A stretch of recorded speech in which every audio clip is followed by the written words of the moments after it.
And I wanted to start out just sharing a little bit with you about how she is storytelling.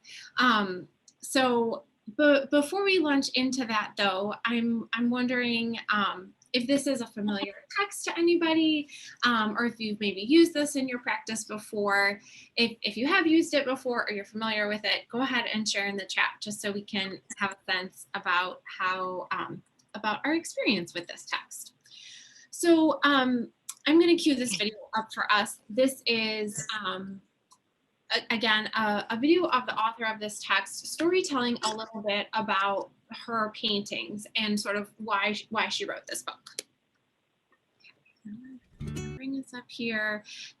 You'll have access to the whole video, but in the interest of time, I'm going to zoom ahead to the storytelling part. Cumpleaños de Lala y Turi. I'm Lala, and my younger brother is Arturo, and we call him Turi. Everybody's gathered around in a circle waiting for their turn to hit the piñata. So this is me, and I'm hitting the fish piñata, which is my younger brother's piñata, because my mother made our piñatas for us, and she asked us what we wanted. And I wanted a rose, and he wanted a fish, because he likes to go fishing. The magical thing that happens is that when people are looking at it, especially Latino families, they can immediately recognize what's going on, and they'll start telling me their stories. And they'll say, this is my story, this is my family. And it's been really gratifying to hear that, to get that kind of feedback. Okay, so I thought that was a really beautiful, powerful moment with her where she's sharing a little bit about her work. And I'm going to stop screen sharing for a minute just because I want to see all of your faces while I'm talking, and then we'll go back to my slides for a second. So when we're thinking about sort of how you might use this, or how you may think about utilizing this text in your classroom setting, you know, if you're teaching in a dual language classroom, this text is a bilingual book. So every page has a really beautiful painting of a scene that is from Garza's childhood. So it may be of you know, an event like we saw. She's just describing about the birthday party, and so like kind of like special, fun, fancy events, and then also potentially just more like traditional, typical, you know, a day in the life type of a scene. This is, you know, of her family picking the cactus. So this text offers us a lot of opportunity. Obviously, you can see the richness of the text that I'm showing you here. You know, it's very dense. So sometimes I think it's best to just talk through the photos or the pictures, the illustrations with very young children. But also, of course, this could be a text that you read aloud, and it is a text in English and in Spanish. But we can kind of use this as a mentor text when we're trying to launch this study, or you know, this idea that we are going to be storytelling about our lives. And this is an opportunity for us then to invite students and caregivers, or students and families, to find an image that speaks to them. So this might be something like, look for a picture on your mom's phone of a recent time when you were really, really happy. You know, a lot of our kids obviously don't have paintings of their lives. I personally don't have any paintings of my life, you know, but most of our, you know, a lot of our memories now are digital on phones or on tablets. And so it's a nice way to say, you can take the opportunity to sit down with, you know, someone that you love and look through some pictures on your phone, and find a moment that was really special to you. It's nice in this text, Family Pictures, that there are some moments that are, you know, kind of like I mentioned, like fancy moments, like parties or holidays that are celebrated. And then there are also some more normal life moments. And so this opens the opportunity for children to kind of go back into their life and pick a moment that's special. And then you can invite a conversation first at home between the child and their family. Let's talk about this picture. You know, what do you remember? What do you notice? Oh, I remember this too. And encourage a little bit of dialogue back and forth between caregiver and child about the moment. And then as your community develops and as your community builds, you can invite families to come into the classroom, the digital classroom, and share these images and share these stories. Obviously, by inviting our families in, we can sort of go back to that quote that we started off with tonight. We are respecting the knowledge, the history that families bring into the classroom. We are legitimizing the experiences that our kids are having in their homes, in their daily lives, by granting them academic time. And we are also just continuing to build the relationships between children and families, and really, really making this a special time. Surprise! Okay, come on. Bye, guys. And my young children are joining us as a special surprise for tonight. Good night. Goodbye. Okay. Actually, this is an early childhood moment in real time. I love it. Because we're about to just have a little moment where I'm going to share with you some storytelling that my son Charlie and I did together. I wanted to be able to share an authentic example with you, and I wasn't able to obtain permission from any students. And so my son and I did a recording of a storytelling moment that I wanted to share to you just as sort of an exemplar. So go ahead, back upstairs, okay? Okay. Thank you. And I'm gonna go ahead and share my screen again, guys. Thank you for your flexibility. Okay, so. Okay.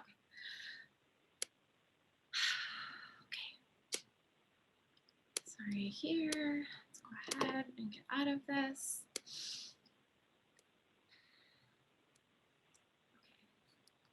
Okay. Here.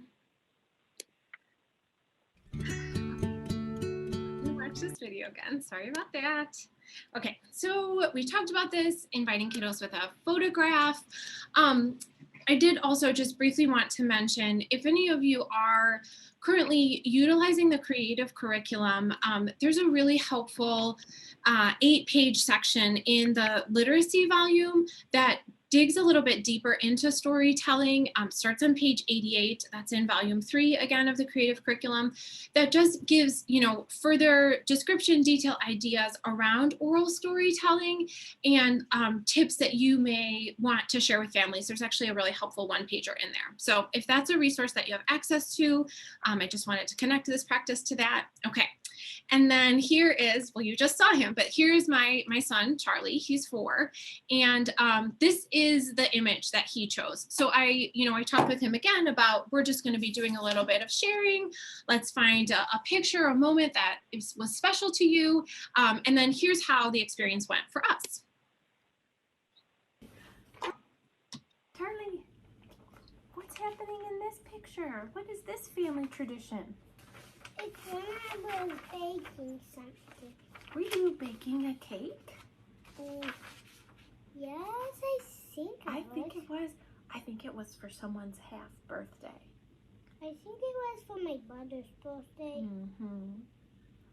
And that's something that we like to do as a family, isn't it? We like to bake a cake to celebrate birthdays and half birthdays. Tell me, what's the tool that you're using? A spoon. Were you taking a taste of the batter? Yes. We like to do that too, don't we? It's so delicious. Ooh. What flavor was the cake we were making? Vanilla. Mm-hmm.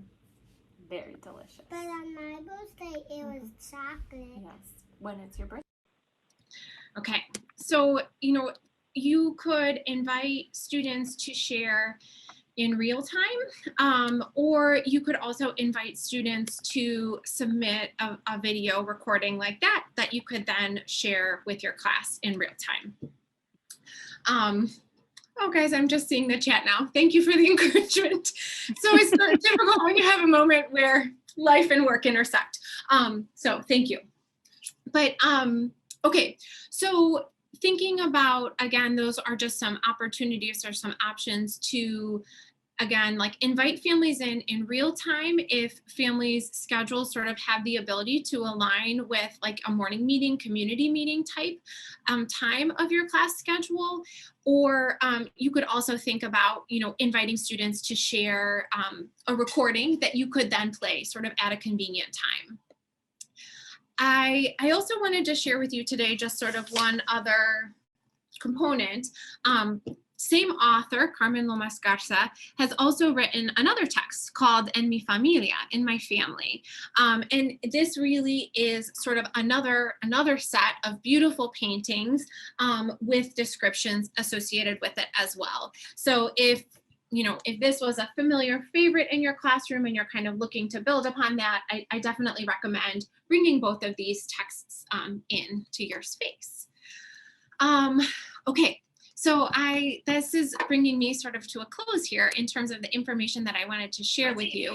I do know that we'll have the opportunity to dialogue a little bit more and ask questions after Rachel shares her section. I did just want to leave us with one powerful quote to take away, and then I will give the floor over to you, Rachel. So again, this quote comes from the text that I was pulling from earlier, which I cited at the bottom of the page, but I don't think I said. Reading, Writing, and Talk. It's about inclusive teaching strategies for diverse learners. And this comes from the research of Graves. And she just reminds us, we need to look for, listen for, and feel the heartbeats in our students. That's where the energy is for us and for them. And for me, inviting children and their caregivers and their families and their life experiences into the classroom through oral storytelling is such a powerful way to feel the heartbeat of our students. So thank you. I look forward to dialoguing more. And Rachel, I pass the floor over to you.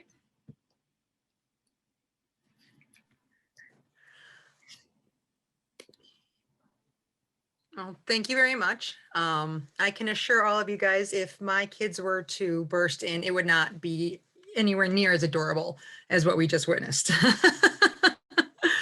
So I will admit my door might be locked. Okay, so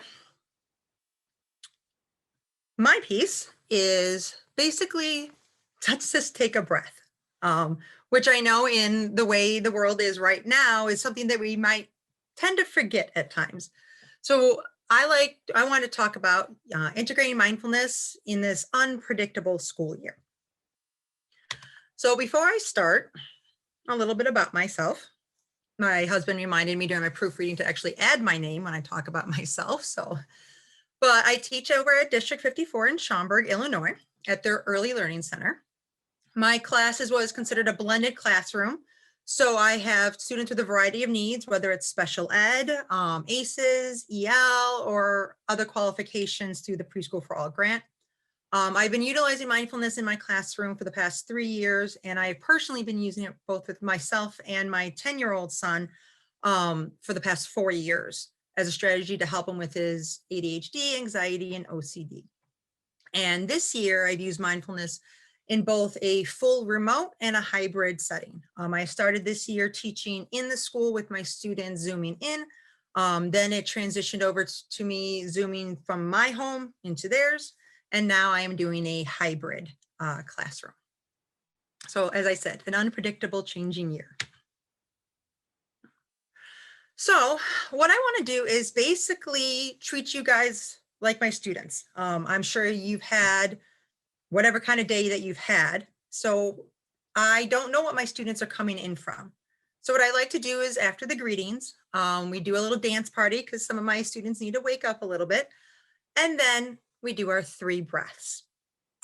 So while I do it, I remind them, we breathe in through our nose, we breathe that air all the way down to our bellies and breathe out through our mouths. So I actually want to do that with you guys because we could always benefit from a little breath. Okay.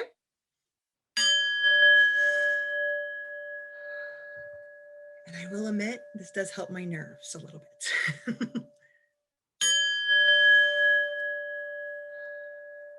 And then one more time, because I love my 3s.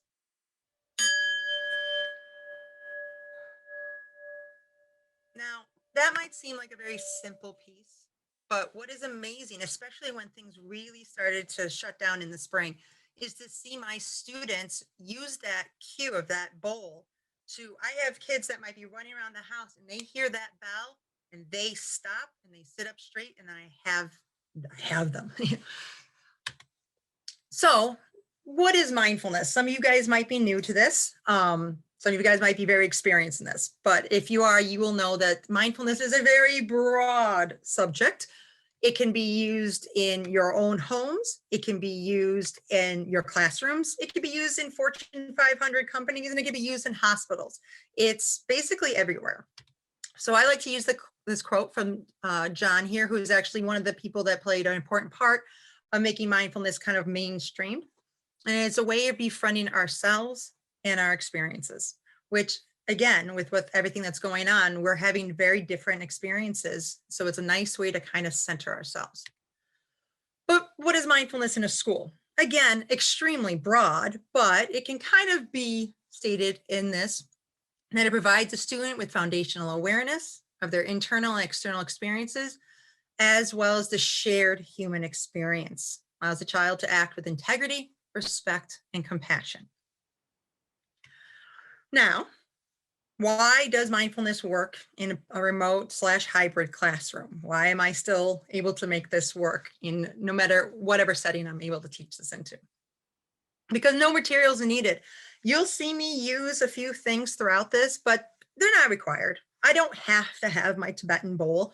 I can do any kind of prompting. I can use a sound off my bell, off my phone. I mean, I can turn on a light, anything can be used. So it allows all members of your classroom to participate. You don't know what the families have around the house. You don't know what they have access to or what they're able to get their hands on. And this is something that their children can do at home, in the car, on the playground. They don't need to pack anything. And anyone can participate. What has been wonderful is, especially as this COVID situation keeps going on, is seeing the parents and the family members and the adults start to take part. I have middle school siblings joining in. I have parents sitting next to them, even classmates if they're coming in from a daycare. It's something that anybody can do and everybody benefits from it. So what would it look like? Now, these are just the things that I implement. I'm sure you can find countless books as well that have all these other ideas, but this is what I use, so that's why I'm going to talk about it. Breathing, which you might see me do a couple times throughout this. If anything goes wrong with my Zoom or my kids burst in, you will probably see me just take that, okay, one of those situations. It's free and it's anytime you want to do it. So as we witness, I do my start of the day breath. No matter what, that's what we do to kind of keep us centered. And I tell them after they've been all dancing, I go, we want to take that energy and point it like a laser at our learning. So these breaths help us just kind of take that and just lock it in. Then I also use what I call my breathing ball. Now I got this off of Amazon, like a set of 3. And I like to use this as a model for your rib cage when you take those deep breaths in, because your rib cage gets big and then you blow out and it gets small. Again, this is a great thing. So when I've had kids that were remote that have come in to be hybrid, I had a student that's nonverbal come in and see this and, right away. So it's just another thing that kind of grounds them. Again, not a requirement to this, but it's a nice little visual. There's shape breathing. So as early childhood teachers, we all know the importance of teaching our students their shapes. So one that I like to do is the triangle breath. As you go up, you inhale for 3, go down and you pause. You hold it for 3 and you go over as you exhale for 3. So you can have your students draw that for them to trace it or to do it in the air. There's also the heart breath, where as you go up, you breathe in, and as you go down, you breathe out. Again, you can have them draw that to trace. I just got this at a mindfulness conference I attended, so I let them sometimes trace it as a paper that they can take home. Again, not a requirement, but it's a nice way to guide their breath to make sure that they're just really getting that in and that out. There's also hand breathing, where you can breathe with your hand. You breathe in as you go up and out as you go down. Get those nice 5 breaths. The important thing is to remind those really excitable, like eager racing kids that this is not really going to do it. So take your time. What's also great about this is that a student can, especially older students have done this, they can put their hand on their leg and just trace it there, or on a table and trace it there. So some kids may not want to stand here with their hand up, but they can also have it right there to trace during a time where they feel they need it. Again, a great thing is everybody, has their hands with them. So another one is yoga. Now, yoga is great because, for me at least, gross motor time. We're doing stuff in our homes, or in, with the situation with COVID and everything going on, we're limited on where we can go and how many we can have in a room. So sometimes, and with the weather of Chicago, we're doing gross motor time in our room. So by using yoga, it allows them to listen to their body and to stabilize themselves, and it is adaptable as well. You don't have to worry about slides and swings and things for them to climb. I have students that receive PT, so we adapt it. So for example, if we're doing the tree pose, where you have your hands in the center and one leg up on that leg, I tell my students they can just cross one leg over, or they can stand on one foot. So it allows them to take part. There's also yoga that you can use for in a chair, in all kinds of different ways. And again, it goes back to that breathing. And I also like to use it for movement breaks. If we're transitioning from reading a book and I know that book might have gone a little long and we're going to small group, I will put in a little bit in there, maybe a little downward facing dog or a star pose, just to kind of give that little wiggly jigglies out. And it's also positive mindset. Again, this is not a requirement. This is just something I've purchased, but it has 3 poses that you can pick on your own. And we just simply have the students have something that they say on each pose. Like here it says, I am safe, I am strong, I listen. I have another one where it ends in mountain pose with them saying, I can do this. So it allows them to connect to the body, listen to their body, and as well as be ready to have that positive mindset going into something. Then, of course, there's the big one that all of us teachers love, classroom management and transitions. So I use something, especially now that I've been in hybrid mode, called Silent Fox. Very simple. Simply make your hand look like a fox. I have students that when they were all remote, they would yell out whatever they wanted, which didn't bother me because they were muted. So when we transitioned over into having them in hybrid, we kind of had to reestablish those classroom management bits. So what I like to do is, instead of just saying, hey, shh, I'm talking, or shh, somebody else is talking, I simply, if they start to talk out of turn, I simply point the silent fox at them. And they understand that what this means is you need to be quiet and wait, because I want to hear what you have to say, because I respect what you have to say, but I can't do it right this second. And it's amazing to watch the kids use it against each other. So it's something that they definitely, again, no supplies needed. And then there's also when now that I have students in walking down the hallway, called holding a snow globe. I simply tell them to put their hands like this while we walk down the hallway and pretend they're holding something that makes them happy or something that's very important to them. And not only does it allow you to ask them and find out what they view as important to them, but it also keeps their hands to themselves. So, because we tell them if your hands go apart, oh, it broke, or oh, you dropped it. So it's really cool to see these kids walking down the hallway, just holding and very, very serious about it. I've heard somebody was carrying a unicorn, and somebody was carrying cats, and somebody was carrying tacos, which was my favorite one. Now, of course, there's the ending of the day, because we don't know what our students are going back home to. We don't know what they are dealing with. So I want their last moments to be with me, to be calm and centered, and just something that they can at least refer back to throughout the day. So one thing I like to do is mindful scene. So we just sit. And this is a great one that you can connect back to your lessons that you might have had for that day, because while they breathe, they look around the room for whatever you ask them to look for. It could be colors, it could be shapes, sizes of things, letters, numbers, but either way, it's making them aware of what is around them. It may not, because their world is toys and excitement, but maybe they might notice that, oh, there's something here I have not really looked at. It also is a nice thing because there are some kids that closing their eyes could actually trigger them. So that you, again, not knowing what their lives are like, they may not want to close their eyes, and it gives them something that they can take part in. I never force them to close their eyes, but I always like to have an activity in there where they feel like they're participating fully. And there's mindful listening, same concept, except you just listen for the sounds around you. Now, I try to get them to go a little deeper, because yes, I can hear my dogs and I can hear the TV, but can you hear that light bulb humming or things like that? So what it does is it really causes them to focus on something really hard.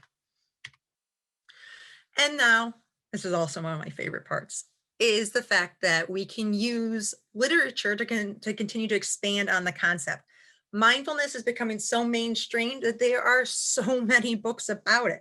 These are the books that I like to use. At the beginning of a school year, I read The Magic Breath, since we're going to be doing so much breathing. I also like to do listening to my body, because it kind of helps them pick up on those cues, the goosebumps, the rumbly stomach, or the jiggly wigglies. And then I like to go into Charlotte and the Quiet Place, because it's good if they can find a spot in my classroom or in their home or wherever they are that maybe they can just feel a little still and safe. And then I am, of course, a sucker for anything that involves Peter Reynolds. What's also great about a lot of these books is that they do a great job with diversity, because we have a wide array of students in there, and we want to have them have that feeling of representation when they see something, because if not only they could connect with the book, but they could connect more with the concept of mindfulness if they see themselves in those pages. So that's why I like this selection that I have here. But of course, you can find plenty more if you want. So with that, as I start to wrap up, of course, here's my contact information if anybody has any additional questions. But you can also, there is a group actually here in Chicagoland, but it's worldwide, that I've become a big, lover of. The Coalition of Schools Educating Mindfully. They actually have an annual conference every year locally in Itasca. I went there last year and sat next to somebody that flew in from Japan. So it's, they have so many wonderful resources. And then I also really like this app because it is a meditation app aimed towards teachers. So when you're listening, falling asleep to stuff, it is not about those things that we don't do. It's about like, maybe your lesson plan didn't work. And you're like, yes, that's true. So those are great resources that I always recommend to people that are starting on their mindfulness journey. And on that note, let's allow me at least to calm my heart rate down, and we can all end with a breath. I'll only have you do one breath since I know we're on a little bit of a time crunch, but really allow that breath to make you feel connected and just kind of take in everything that you felt, whatever your day was like today, and just handle it, okay? You can do 3. You I can do three? your 3. Yes. Okay, thank you.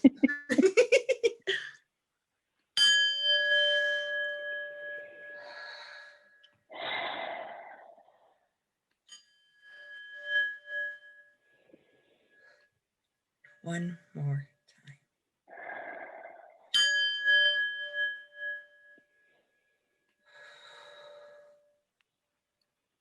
Thank you so much, everybody. Thank you. Let's do since we're not together, we got to do our claps all around.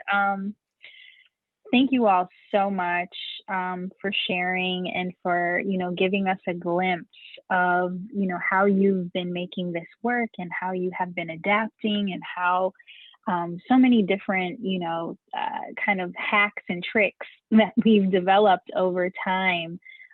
We have some time for some questions, for some dialogue.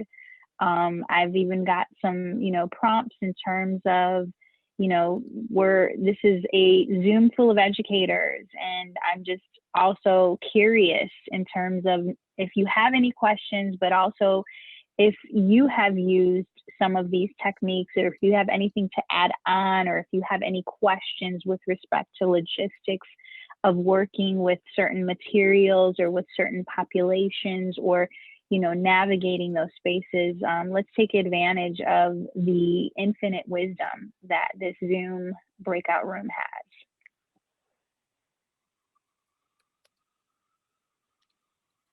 And we have like about 13 minutes, so we're not, we have a little bit of time to chit chat. Oh, sorry. Well, just no one was talking, so I have one question. So how do you? And if you can introduce yourself too, please, if we can also know, I love to get to know who's here. My name is Shayna Steinberg. I'm a master teacher at a Head Start program in Inglewood, Misty Children's Home and Aid. Awesome. And so how do you go about teaching some of these skills to students, especially if these are their first time in school, and or they have their special needs or ASCII or different challenges?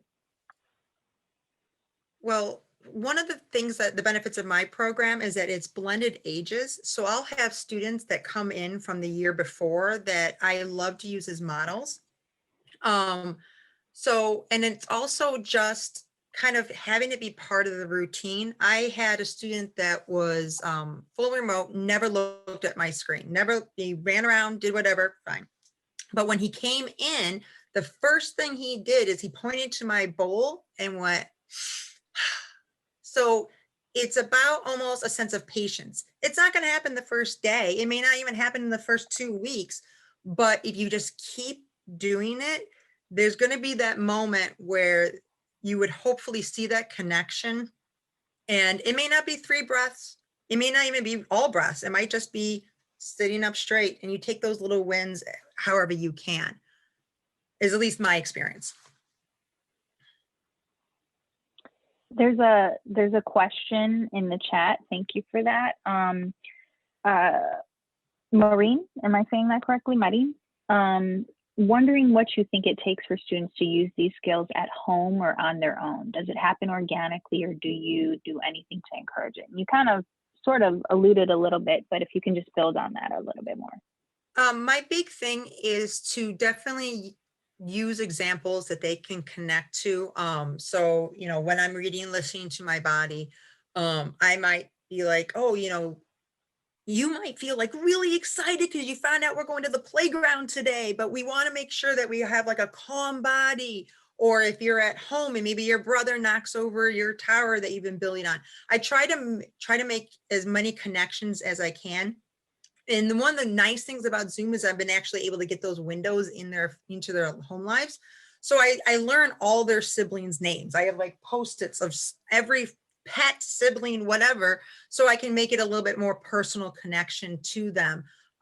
So I can be like, okay, Mersal, when your brother Ursal comes in and he wants to take over the iPad, you might want to be really angry and throw it or whatever. But if you take those breaths, you can be able to, handle the situation appropriately. So that has been a big advantage to the whole situation. Awesome, thank you. Any other questions? Feedback? Yeah, I have one for those who are teaching older kiddos. I'm from pre-K in Rockford, Head Start collaboration full day, and doing mindfulness and breathing, we're kind of planting the seeds. And I wanted to know if in teaching older kids, are we finally seeing, is it sticking? is the foundation there that you are able to at least launch from? They're like, oh yeah, I remember doing that. And you know, how has that been going? Because we don't usually get to see what our product is when we send them off, and we just, you know, we have no idea what's going on after that. I've gotten maybe a couple feedback from parents that have contacted me saying, you know, like when they tell me how they're doing and whatnot, and they'll say like, and they're still doing their breaths, you know. But I will admit, in my district, once they leave my school, you know, we're a very large district. I think we have like 28 schools in it.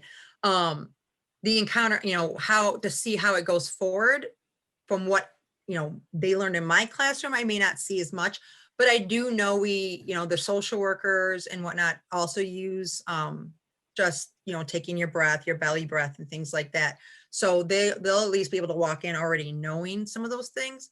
And then my personal experience with my son, he's 10 now, we've been doing this since he was 6, that you start seeing it, you know, before, you know, it was like, okay, mom, sure. Okay, let's go. And now, you know, we had a session the other day where he sat for 15 minutes and just breathed. So I think what it is if it's something that they're experiencing and they're utilizing, they start to see the benefits. Kids are smart. Our kids, you know, even our, you know, our early childhood kids, they know what works. They don't, you know, they don't want to be, you know, bouncing off the walls and causing issues or whatever they might get told. So giving them these tools in their toolbox, they'll be able to refer back to it. So I think just giving them that consistency, it can stick.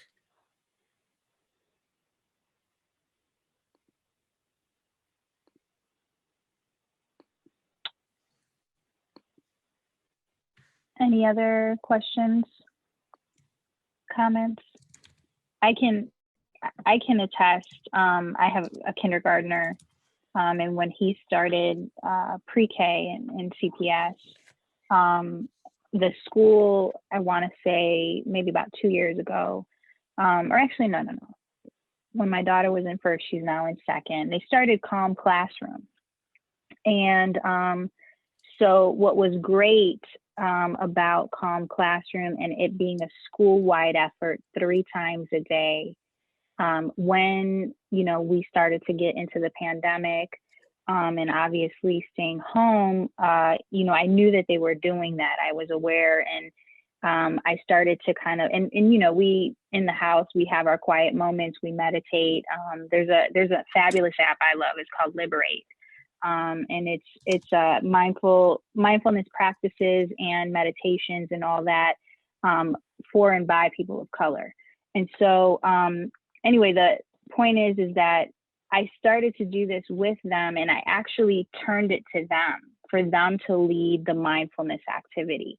And I was really, you know, floored. My son was, you know, he's a busybody. So getting him to kind of not only, you know, just kind of attend, but also then be in that leadership position. I realized he loves it. He loves to play teacher and all that. And so it was just really, I think, affirming for him to lead that mindfulness activity and go have me and his sister in a guided meditation.